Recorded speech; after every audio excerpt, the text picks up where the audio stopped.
Hello, Star Wars and unboxing fans. Welcome to another episode of Darth Tuba's Star Wars Unboxing Show, Shelf Talk-ish.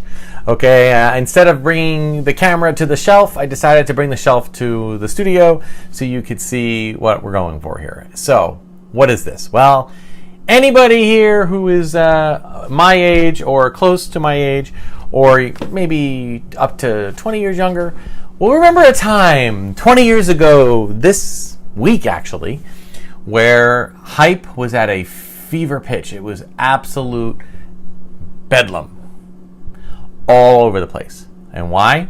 Because for the first time in 16 years, we were getting a new Star Wars movie 20 years ago. 1999, we are now in the week where The Phantom Menace, Episode 1, The Phantom Menace, came into theaters.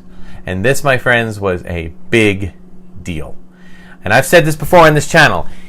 Any of the hype that you see now for when The Force Awakens came out, or for when Rogue One, or The Last Jedi, or Solo, or anything else, pales, and I mean pales, in comparison to the hype that was going on with The Phantom Menace. So, I am going to take the next few episodes, okay, and kind of put together a kind of little multiple part episode. Now, there might be some unboxings done in between. There might also be another, there may be another Disney kind of update in the Disney stores and whatnot, just because I'll be heading down there again. So just be ready for anything, okay, at this point. So, but there will be a few episodes where we talk about this.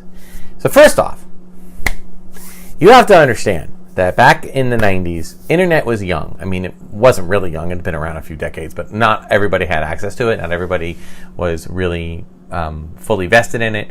And in the mid-90s, things were just starting to hit the ground running. You know, there were some reputable sites. There was things like eBay came out in like 95. Well, that's when I started using it, 95, 96. And things like that. So, we just started getting into it. So, the rumor mill and the spoilers and all this stuff really came into fruition. It really started happening with the Star Wars new movies. Now, for those who don't realize, George Lucas had actually released the special editions, Star Wars Empire Strikes Back and Return of the Jedi, 2 years earlier, 97, and I think that they were already working, yes, they were definitely already working on the prequels, but they just wanted to get Star Wars kind of back in the public eye, public mindset, because believe it or not, there was a time prior to that not a lot of people were talking about Star Wars, and that's the way it is. You'd think that's so crazy today, but, to find a pop culture reference on a TV show was like unheard of, or to have one of the old cast members like Mark Hamill or Carrie Fisher be a guest star on a TV show in the early 90s was unheard of. So then it came out in the movies in 97, and it was crazy. It was a re-released movie, 20-year-old movie, get re-released. Yes, with some special footage and whatnot, but the bulk of the movie was just the old movie. And it was crazy. It actually had, got the best, the highest grossing film of that week, or a couple of weeks running. And Empire did after that, and Return of the Jedi did after that. So it was just crazy to think that Star Wars was back. So, retailers and merchandisers and everything under the sun wanted to get their name on the Star Wars brand. And I have here what is just a drop in the bucket of how much kind of merchandising that there was. I'm not going to talk about every little thing in general. The vast majority of this is part of something called PepsiCo. So before I talk about that, why don't I get through some of the other items that are here. I have a lot of items from episode 1. I will tell you that I never had a bad thing to say about this movie. I know that many people my age, especially, really panned it. They were really mad at it. They were really mad at George Lucas.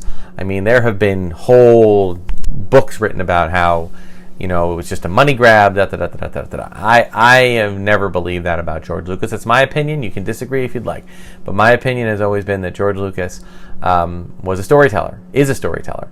And it's just that he got so wrapped up in telling this story that, he was pressured to finish it, pressured to continue it. And he did.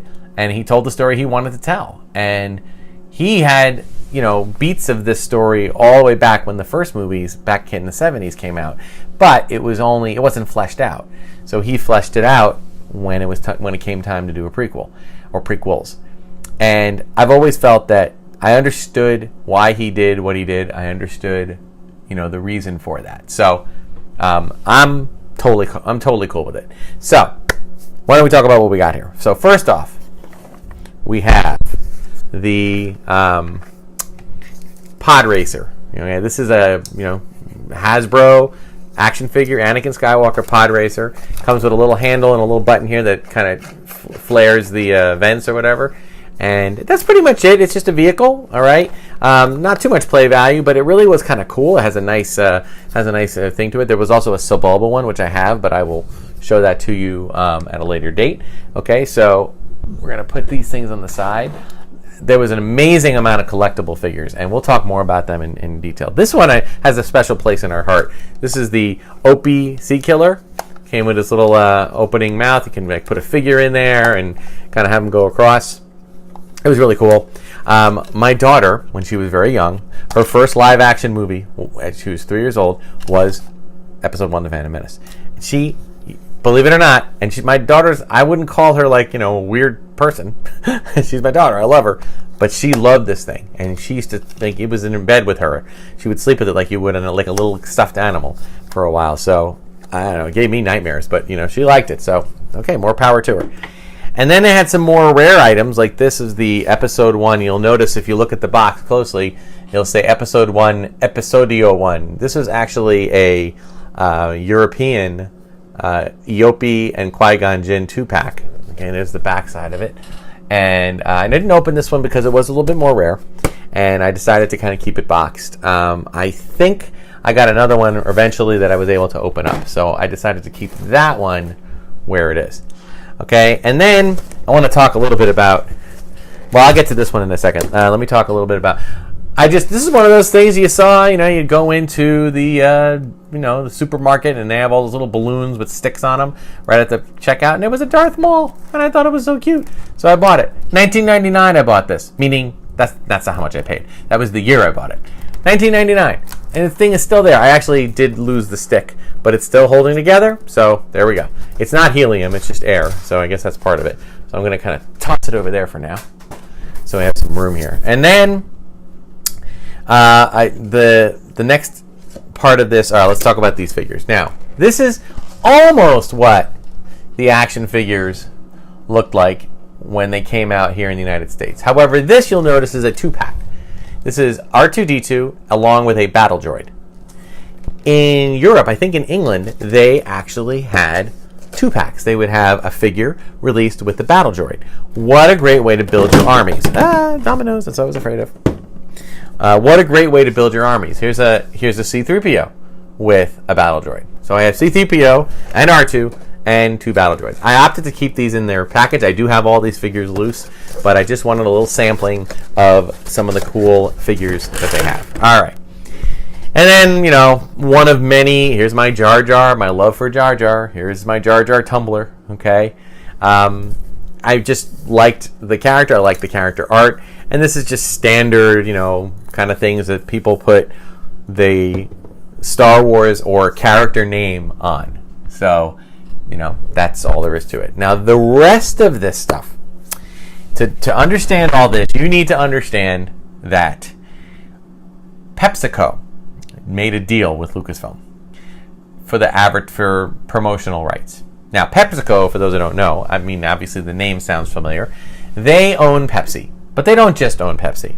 At the time, I don't know if things have changed, but they own Pepsi, they own Frito-Lay, they own Lay's, they owned 3 fast food chains, Kentucky Fried Chicken, Taco Bell, and Pizza Hut. And they put together and made up a deal that I am not 100% sure if this is the number, but I'm pretty sure it is. $4 billion deal. A $4 billion deal with Lucasfilm for just Episode 1. Okay? Or I think maybe a little bit of, maybe tied in a little bit to the special edition into Episode 1, but it was mostly Episode 1. So they went nuts. Now, when I was a kid and I'd go to a store or to a fast food restaurant, and you wanted to get the fast food toys, the Happy Meal toys, it would say something like collect all 6 or collect all 8. No, not with this. This was crazy. It was collect all 32, and like 8 from one place, 8 from another place. It was absolutely bedlam. So there was a lot of different things that went on. So one of the things I'm going to kind of point out before we get to the grand poobah here with these characters. First, they had fast food premiums. Okay, now I did own every single one. I went scouring 3 fast food restaurants daily for months to get these. Okay, they were all different. They were little playset vehicles. These are planets that open up here. I'll do a little close up of this so you can see. You press it and you get like a little animated scene.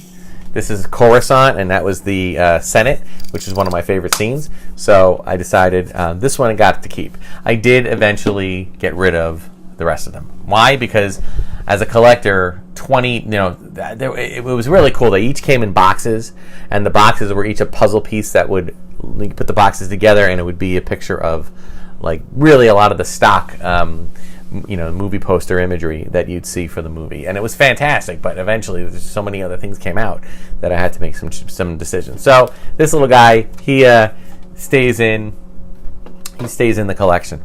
And this wasn't just in the United States. This was all over the country, all over the world. And what was really cool is Pepsi in Japan. They had really cool, marked Pepsi bottles. This one's Obi-Wan Kenobi. This one is R2. And we also had Queen Amidala in her most famous queen outfit. Young Anakin Skywalker, as well as Jar Jar, of course, and Darth Maul. I don't know if there was more than just the 6-pack, but there was also we have had the Pepsi cans, which I think I've shown in an earlier episode. You can go back and look, but maybe during one of these other retrospectives that we do about episode 1, I'll show you that. But it was essentially they would release a 12-pack of cans of soda, say Pepsi, Diet Pepsi, Pepsi One, or Mountain Dew. I think of the 4 that we did. And there would be a different character on the Pepsi can, but you have to buy like the whole case. So we had a lot of soda in our house, and I would eventually manage to collect all 24 cans. So it was pretty cool, and I actually ordered through Pepsi's website. I was able to order a little kind of stand where they kind of fit in there. So that was cool.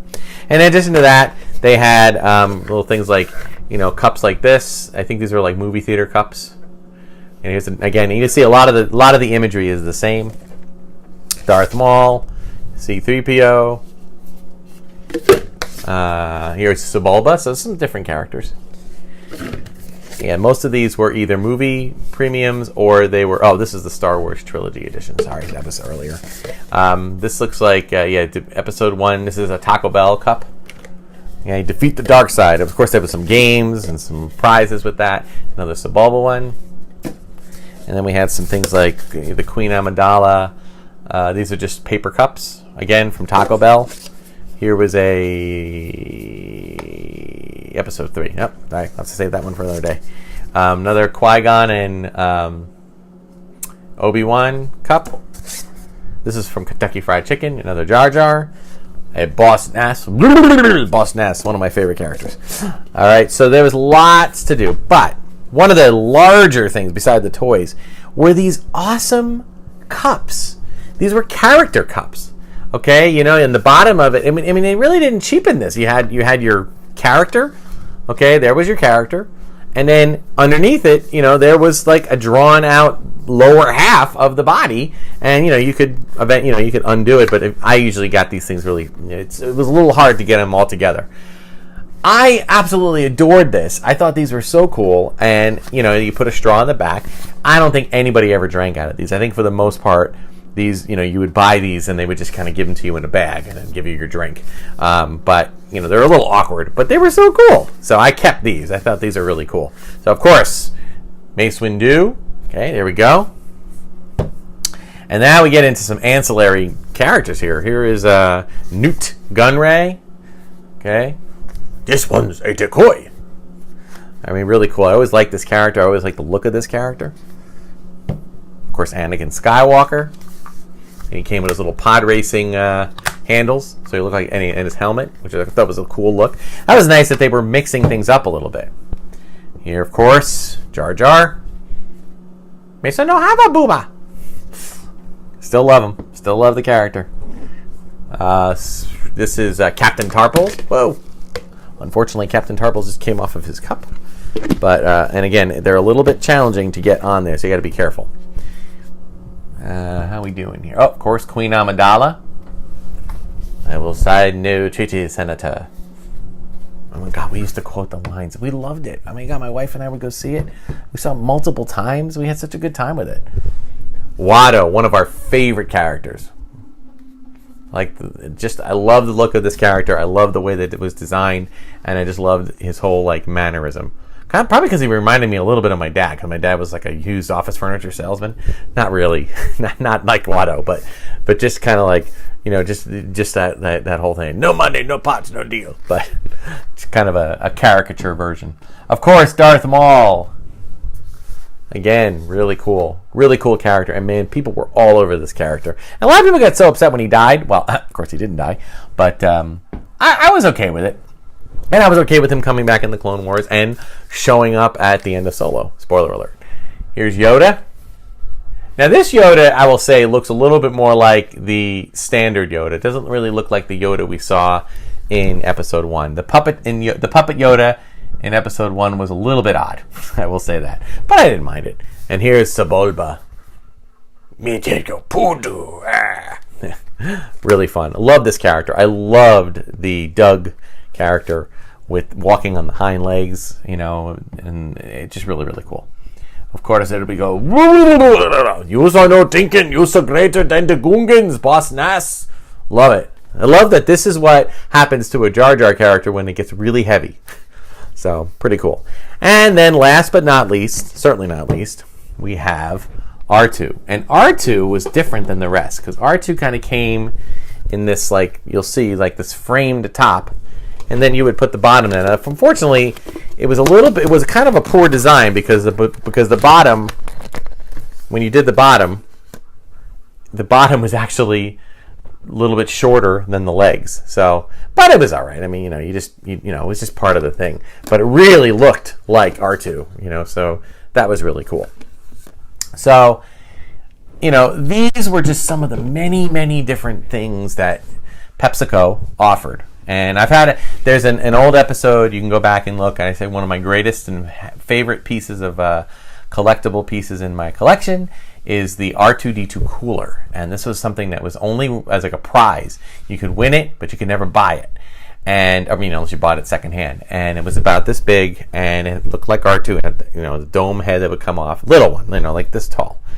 And my wife actually won it. She worked in AT&T, or maybe Lucent at that time. Lucent Technologies, and they had a grill room, and the grill room had all of these cutouts and cardboard cutouts and blow up inflatable Pepsi cans with the Star Wars characters on it, and in the center of all of that was this gorgeous R2 cooler. And every time you bought a grilled item at the grill room, you get a little raffle ticket, and you put the raffle ticket in the bucket, and then they would choose the winner. Well, Mrs. McGallio, Mrs. Darth Tuba, she went every day and tried to win it. And what ended up happening was, the day came and I called her and I said, so anything? And she's like, no, I'm sorry, I didn't win. And I said, oh, that's okay, thanks for trying. And I got home from work, and then she got home later, and she comes in and says, there's something wrong with the car, it's making a weird noise. So I said, uh-oh, okay. So I go out to the car, open up the trunk, and in the trunk was the R2 cooler with a little tape note saying beep beep. And she's like, I told you it was making some weird noises. So it was really a cute way to surprise me with that gift. So that is my favorite collectible, and it's a really good cooler too, by the way. So I told that story once, but I'll say it again. So that is just some of it, some of the mass hype and excitement leading up to Star Wars. And by the way, it wasn't as long. I mean, it was certainly a lot of articles and newspaper articles and magazine articles. Every magazine had multiple covers, to collect when it got close. But it wasn't like now where, for example, Force Friday or Triple Force Friday is coming up in October. That's a whole 2 months before the the show, or even 2.5 months before The Rise of Skywalker comes into theaters. But in this day and age, back in the 90s, it would basically be like a 2 to 3 week, maybe a month turnaround. That's when all the toys were released, and they did have a Midnight Madness. I did go. It was crazy. It was crazy. It was so intense and so much, and nobody walked in there. I mean, they really overstocked. Nobody walked in there without walking out with a basket full of toys. And they still had plenty of stuff on the shelves when 150, 200 people walked out. So you can imagine how much stuff was there. It's crazy. Anyway, so this was just the beginning of the hype, and now talking about it and sharing it with you guys now on the channel, I'm excited again. I don't know. I think I'm going to watch it like this week or next week because it's just so much fun, and I leading up to it has just been fantastic. So that'll do it for this week's episode of Darth Tuba Star Wars Unboxing Show. Be sure to like, subscribe, share, hit the notification button, check out all my videos. I'm trying to set them up in playlists, but it's taking me some time to do that. Also, checking me out on Instagram and Twitter at Darth Tuba Star Wars Unboxing page on Facebook.